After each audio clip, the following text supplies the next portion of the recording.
Good people of YouTube, I'm back. I'm back, baby. It's been a couple months. I don't know what happened, but I took some time off and I'm back. I'm back. I realized it had been quite some time, and then like a week ago, I thought, no, I'm gonna get back to making that YouTube thing happen some more. So, I hope you guys are all having a great day. Hope you guys are doing well. Hope you guys are blessed, staying blessed, being positive, and all that good stuff. Um, Today I want to talk about perspectives because perspectives are powerful. So let me just hop into this real quick and try not to talk for 6 hours. I have the gift of gab. So perspectives. Something you guys could maybe all relate, or maybe you can wrap your head around. Flying, planes. I'm talking about planes. It's weird that I bring this up because a lot of these, like that, they just had that plane that landed upside down wherever was that in Washington D.C. area somewhere, I think maybe. And then I heard about today there was a close call in Chicago, and there's all kinds of stuff coming out about these planes and crashes and all this stuff. It's really terrible. It actually is terrifying. But some people are on one side of the spectrum where they're absolutely mortified and petrified to get on planes. They hate flying, whether they're going to fly or whether they just refuse to fly because they're terrified. There are people that is a very, very common fear. There are a lot of people that are terrified of flying. I know a few of them. Um, and then you have weirdos like me, and maybe I'm in the minority here, but I like to fly. I enjoy flying. You get to point A to point B exponentially quicker than you would driving. Um, it's not scary to me at all. Like, none of it is. It's enjoying, and it's joyful. Thank you. It's joyful for me. I like, get up there, get a glass of wine, get some whatever. So you might look around when you're on a plane, and literally in the same row, you have somebody here that's sweating. They're doing breathing exercises. They're praying. They look like they're about to cry. They're fucking shaking, right? And then you have somebody next to them like me. It's like, man, what's wrong with you? Like, this is not gonna be that bad. Like, just chill. And I'm having a great time, or somebody's beside, them watching a movie or whatever. The kids are, or you have a full grown man freaking out, and then his children are beside him, 5 and 6 years old, not thinking anything of it, on their tablet playing Roblox or whatever that game is. It's perspective. It's your interpretation. Your perspective is an interpretation of a given, um, I guess, event or concept, right? And it's all relative. Like everything's relative. Um, and so, you know, you've heard of like another man's trash, one man's trash is another man's gold, stuff like that. Like, right. Like some people, people have preferences and then people have different perspectives about things, right? You might bring me something and my perspective is that, oh, you've insulted me by bringing me this stupid toy or this stupid thing from the dollar store. Like, how dare you bring me this, Like, and then somebody might be really grateful. A homeless person might be very, very grateful if you give them something that's just, a really ugly shirt. They don't care because like they need a shirt. So on and so forth. What I think might be entertaining, what you think might be entertaining is totally different. You might think a certain amount of money is a lot. Somebody else might think that that's nothing based on their perspective and their interpretations of reality. And it's all relative to the specific person and their own interpretations of what's going on. And everything is up for interpretation. It's all about perspective, your perception of things. Um, and so and that should be pretty obvious. I don't know if you guys are followers of philosophy at all, if you guys have read any philosophy or not. But there's a fellow by the name of Marcus Aurelius, who's one of the last emperors of Rome, who died, I believe, in 180 CE, I think is what they're calling it now, so 180 years before Christ. He's one of the most prominent figures in all of philosophy, and certainly one of the most prominent figures, if not the most prominent figure in Stoic philosophy, which is a specific type of philosophy that is more so based on how to live your life, how to not be stressed, how to do the right things, how to stay disciplined and temperate, and not focus on external factors and focus on things that you can control, so on and so forth. Anyway, Marcus Aurelius is one of the last emperors of Rome, or one of the most prominent. I don't think he was the last one. And during his time as emperor, he um, had culminated a bunch of, I guess, journal entries that he was writing, when he was in solitude, that he, was just thankful for certain things and just his outlook and perspective. And he's just basically writing his thoughts down. And so after he died, people had found this and they put it together into a book. It's called Meditations. Meditations by Marcus Aurelius is one of the most profound books that I've ever read and that I think anybody could possibly read. It's literally thousands of years old at this point. But a lot of the things and concepts and ideas in the book, I think are incredibly valuable, and are still relevant, in 2025, much as concepts in the Bible are still applicable and relevant, in 2025, despite what your stances are on religion. Um, Nonetheless, I bring Marcus Aurelius up because I want to bring up a quote from one of his, I guess you'd say, one of his major influences, or one of his, I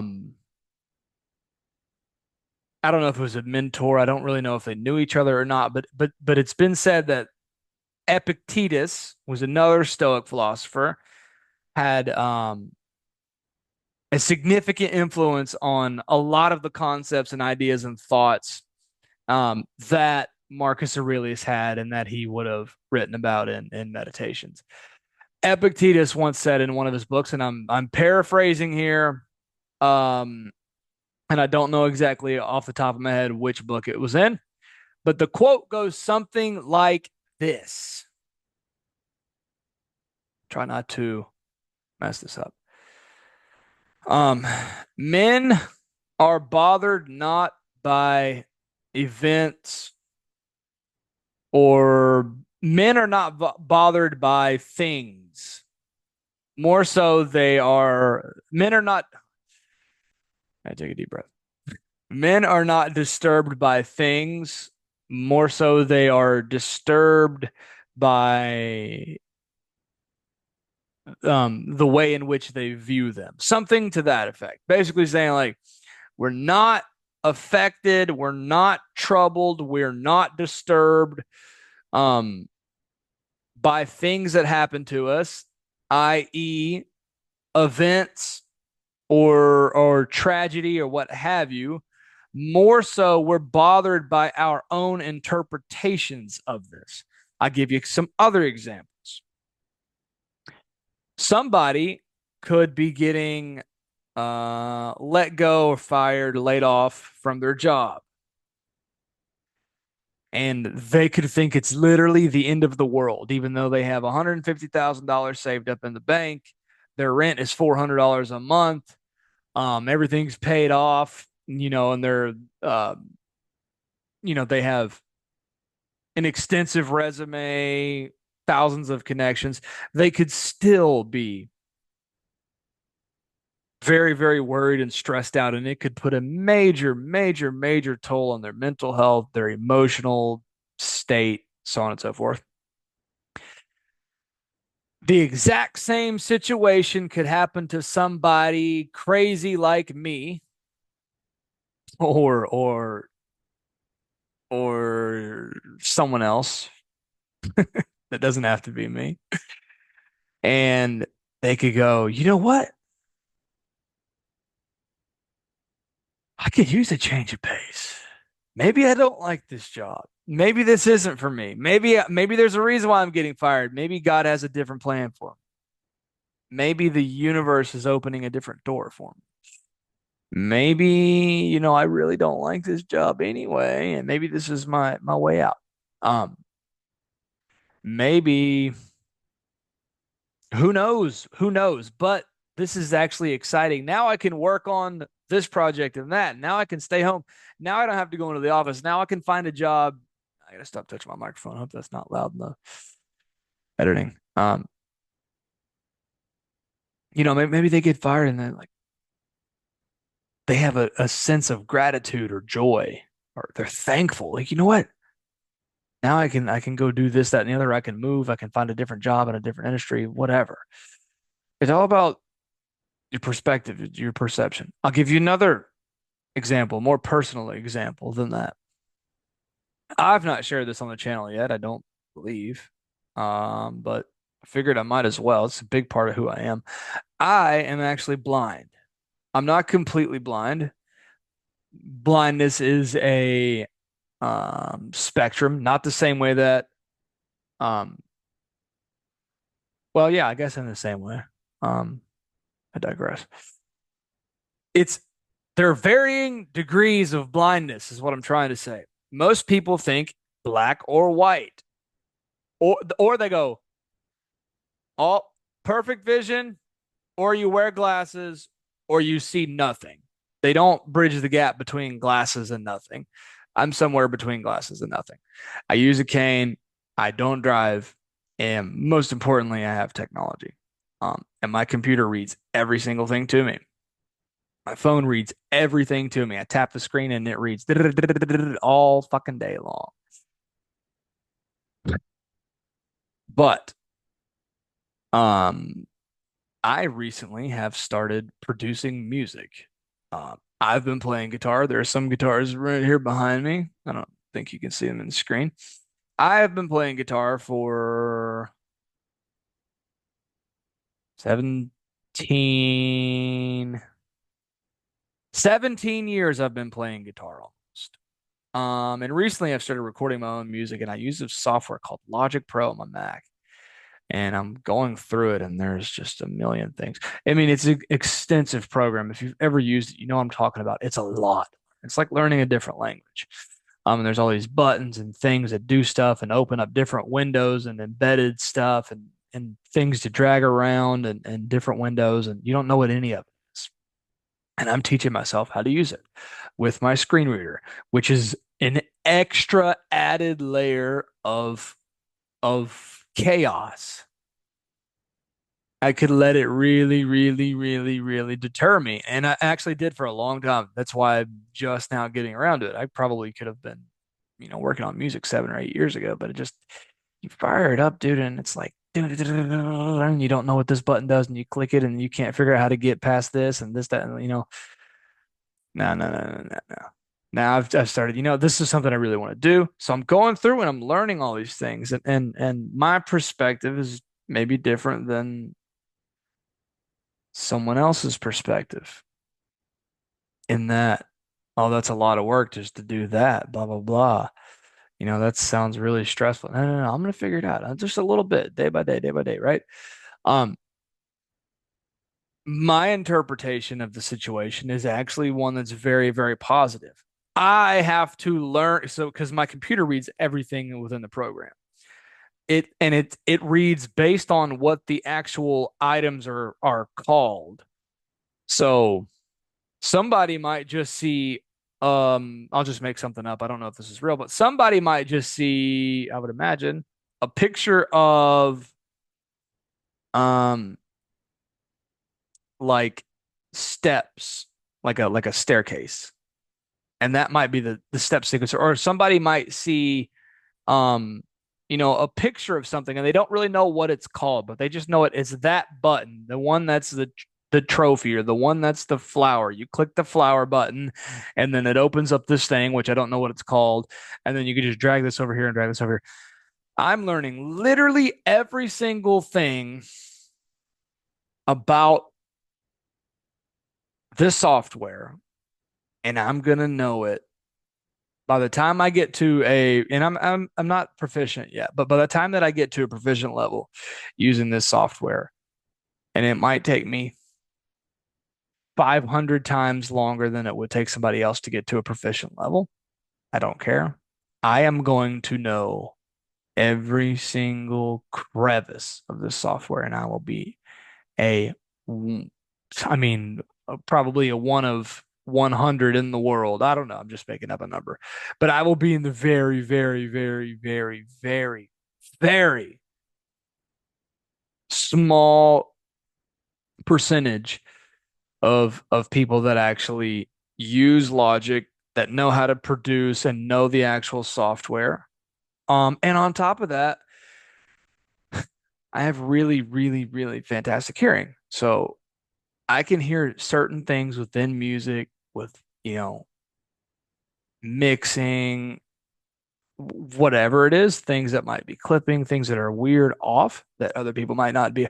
So that is my perspective on this.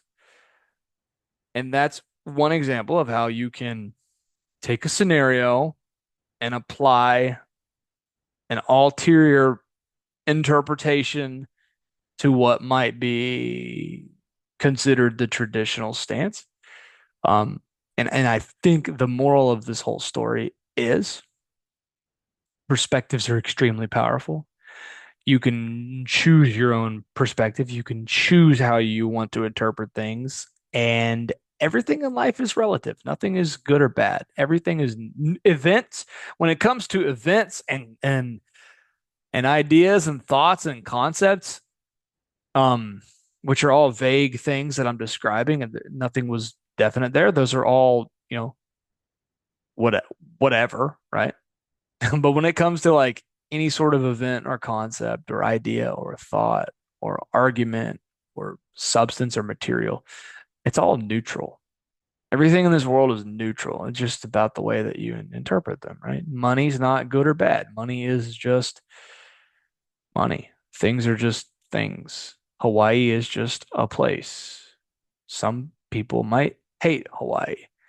Some people love Texas. Some people hate it. Some people like cities. Some people don't. Some people watch, um, what's that show? Yellowstone. Some people think it's stupid.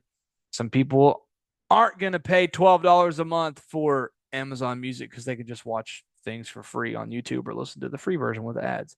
Some people don't want the fucking ads and they want to listen to this shit and they want to look it up. You get my point. Perspectives are extremely powerful. Everything's relative. It's all about how you interpret things. And if you keep that in mind as you go through life, maybe you'll design a life that's easier and more tolerable. And you can put a different perspective into position and change the way that you perceive things to make yourself. I'm rambling. I'm rambling. I'm rambling. Perspectives are powerful. I'm out. Peace.